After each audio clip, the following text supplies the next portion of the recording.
स्वागत है आपका अपने चैनल घोस्ट वर्ल्ड में। दोस्तों, अगर आपने अब तक हमारे चैनल घोस्ट वर्ल्ड को सब्सक्राइब नहीं किया है तो पहले आप हमारे चैनल को सब्सक्राइब कीजिए और हाँ, बेल आइकन दबाना मत भूलिएगा। तो बढ़ते आज की कहानी की तरफ। यह घटना 2002 में घटी थी, जब मैं 7th क्लास में पढ़ता था। हमारी फैमिली नए किराए के घर में शिफ्ट हुए थे। उस घर के आसपास ज्यादा कोई घर नहीं थे, 1-2 घर थे, वह भी खाली थे। उस मकान का किराया भी बहुत कम था और घर बड़ा था, इसलिए पिताजी ने बिना ज्यादा सोचे समझे, बिना उस मकान के पास्ट को जाने, मकान को किराए पर ले लिया। पिताजी इस बात से अनजान थे कि आने वाले समय में हमारे साथ क्या होने वाला है। मैं स्कूल जाने लगा और पापा ऑफिस। वह मार्च का महीना था, मेरे एग्जाम शुरू होने वाले थे। हमारे मकान को 2-3 घर को छोड़कर कुछ चहल पहल हुआ करता था, क्योंकि गर्मियों में देर रात तक बाहर बच्चों का खेलना घूमना आम बात थी, क्योंकि उस जमाने में मोबाइल फोन सबके पास नहीं हुआ करते थे। इस तरह कुछ महीने सब सामान्य था, पर जैसे ही गर्मी का मौसम गया, बारिश का मौसम आया, वैसे ही कुछ अजीब सी घटना होना शुरू हो गया, जिस बात से मैं भी अनजान था। मैं और मेरे बड़े भाई की एक आदत थी कि हम दोनों अक्सर देर रात तक जागा करते थे। मैं जहां रात को पढ़ाई करता था, वहीं बड़ा भाई देर रात तक टीवी देखा करता था।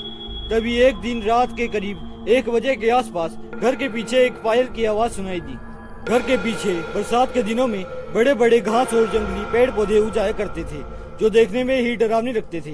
पायल की आवाज सुनकर मुझे थोड़ा अजीब सा लगा। यह कैसी आवाज है? कुछ देर बाद पायल की आवाज आना बंद हो गई। मैं भी यह सोचकर ज्यादा ध्यान नहीं दिया कि कोई मजाक कर रहा होगा, क्योंकि बचपन में भी मेरे साथ ऐसा मजाक हो चुका था। तो मैं ज्यादा ध्यान न देकर पढ़ने लगा। फिर कुछ देर बाद सो गया। कुछ दिन ऐसा ही चलता रहा, पर पायल की आवाज कभी कभी सुनाई देने लगी। मुझे भी अब थोड़ा अजीब लगने लगा था और कहने लगता था कि यह शरारती लड़कों को ऐसा करके क्या मिल जाता है। उसके बाद से जैसे मैंने तो पायल की आवाज पर ध्यान देना ही छोड़ दिया था। जब भी ऐसा कुछ सुनाई देता था, मैं टीवी देखने में लग जाता था। पर एक दिन की बात है, मैं रात को टीवी में फिल्में देख रहा था। उस दिन घर में सिर्फ मैं और माँ ही थे। पापा और भैया कुछ दिन के लिए चाचा के घर गए थे। जब मैं फिल्म देखकर टीवी को बंद किया तो मैंने देखा टीवी अपने आप ही फिर से चालू हो गया। मुझे लगा रिमोट में ही कुछ खराबी आ गई है। उसके बाद मैंने टीवी के मेन स्विच को बंद कर दिया, पर जैसे ही मैं बंद करके जा रहा था, तभी मैंने देखा कि टीवी फिर से स्टार्ट हो गया। उस दिन मैं सोचने को मजबूर हो गया कि ऐसा कैसे हो सकता है। स्विच ऑफ करने के बाद टीवी का ऑन होना असंभव है। फिर मैंने बिना सोचे टीवी का स्विच निकालकर सोने के लिए अपने रूम में चला गया, क्योंकि मुझे नींद आ रही थी। उसके बाद मैंने दोबारा मुड़कर नहीं देखा कि टीवी ऑन हुआ है या नहीं। अगर कोई समझदार इंसान होता जिसे इन भूत की बातों पर विश्वास होता, तो ये सब देखकर उस दिन वह बहुत डर गया होता। पर मैं इन भूत और आत्मा जैसे बातों पर विश्वास नहीं करता था, और न ही कभी मैंने भूतिया कहानी नहीं सुनी थी, और न ही भूतिया कहानी टीवी पर देखी थी। तो मेरे लिए उस घटना से गुजरना ज्यादा कठिन नहीं था। मैं तो आज तक उसे एक टीवी की खराबी समझता था, जब तक मुझे उसकी असलियत नहीं पता थी। खैर, अब आगे की बात करते हैं। दिन बीतते गए, मैंने यह महसूस किया कि माँ और पापा की आजकल बात बात पर लड़ाई हो जाती थी। कभी कभी तो बात बहुत बिगड़ जाती थी।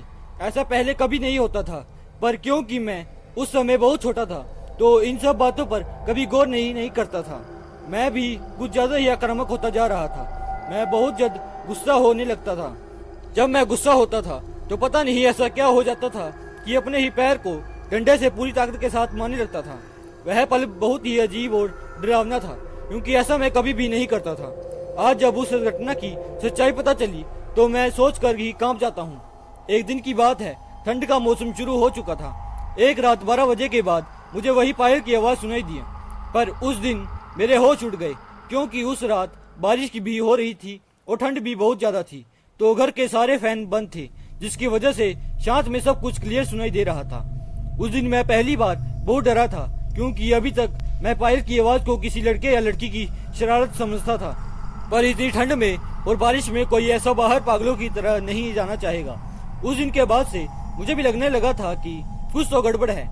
मैं इन सारी बातों को, जो मेरे साथ और फैमिली के साथ जो घटना हो रही थी, उसे मैं इस अदृश्य ताकत से जोड़कर देखने लगा, जो मेरे डर को और भी बढ़ा रहा था। मैं जब भी रात को बाथरूम जाता तो बाथरूम की ऊपर वाली खिड़की से हमेशा ऐसा लगता कि कोई मुझे देख रहा है, या अभी उस खिड़की से कोई हाथ बाहर आएगा। मेरा डर दिन पर दिन बढ़ता जा रहा था। मैं रात को टीवी देखना और पढ़ना भी बंद कर दिया था और जल्दी सो जाया करता था।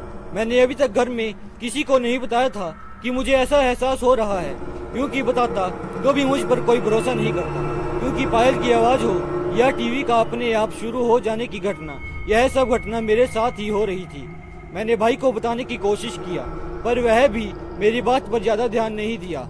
जैसे जैसे वक्त बीतता गया, घर के कई सामान अचानक गायब होने लगे या टूटने लगे। एक दिन मैं 11:30 बजे रात को ऐसे ही बाहर निकला कि आज देखता हूँ कि क्या है सारा मामला। क्योंकि उस दिन घर में मेहमान आए थे तो डर थोड़ा कम था। कुछ देर ऐसे ही टहलने के बाद मैं ऐसे ही नजर घुमा कर देख रहा था। चारों ओर देखने के बाद मैं अपने घर की छत पर देख रहा था। तभी मुझे एहसास हुआ हमारे घर के बगल वाले घर की खिड़की जो मेरे लेफ्ट साइड था, उस खाली घर के खिड़की पर कोई खड़ा है। फिर जब मैंने गौर से देखा तो खिड़की तो बंद थी।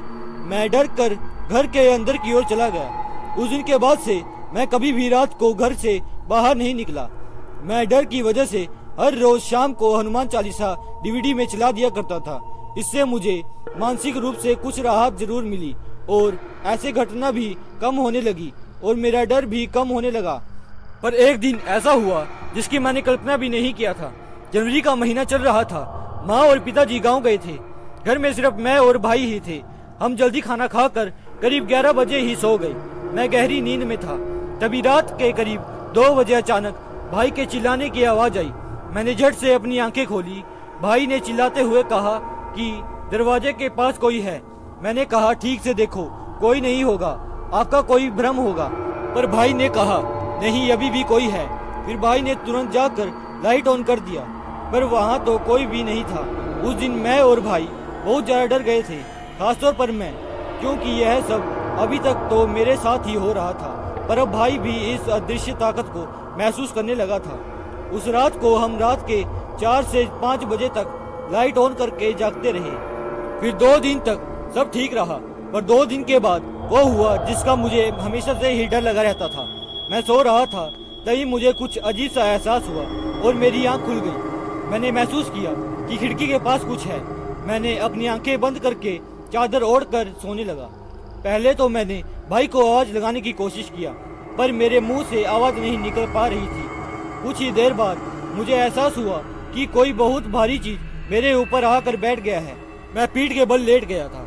मैं डर की वजह से रोते हुए पूरी ताकत के साथ चिल्लाने की कोशिश कर रहा था, पर आवाज नहीं निकल पा रही थी। ऐसा लग रहा था कोई मुझे दबा रहा है, और ऐसा दबा रहा है कि मैं अपना हाथ पैर कुछ भी हिला नहीं पा रहा था, न ही आवाज निकल पा रही थी। वह दबाव बहुत अजीब सा और डरावना था।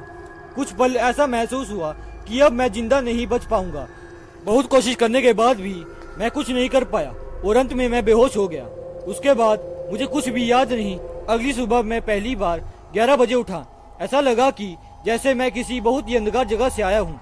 रोशनी जब मेरे आंखों पर पड़ रही थी तो मेरी आंखों से आंसू आ रहे थे और मैं ऐसा महसूस हो रहा था कि मेरे शरीर में कोई ताकत ही नहीं। मैं रात की घटना के बारे में सारा कुछ भाई को बता दिया। भाई भी मेरी बातों को पूरी गंभीरता के साथ लिया और माँ पिताजी के घर आने के बाद सारी घटना और रात को पायल की आवाज के बारे में बता दिया। फिर माँ और पापा को भी रात को 12 बजे के बाद उस पायल की आवाज भी सुनाई और घर में सामान चोरी होने, सामान टूटने और घर में लड़ाई होने का असली कारण भी बताया।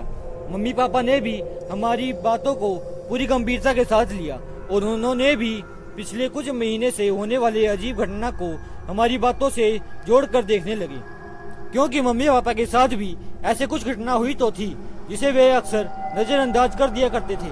फिर अंत में मम्मी पापा ने बिना कुछ सोचे किराए के मकान को छोड़ने का फैसला ले लिया। पर उससे पहले पापा ने उस घर में पहले कौन रहता था और इस सब घटना के पीछे का कारण जानना चाहा। पापा ने पड़ोसी से यह जानने की कोशिश भी किया, पर किसी ने कुछ सही जवाब नहीं दिया। इसकी वजह था मकान मालिक, जिसने सभी पड़ोसी को पहले ही चुप रहने को कहा था। पर एक दिन पापा को एक अंकल मिले जो पहले यही आसपास रहते थे।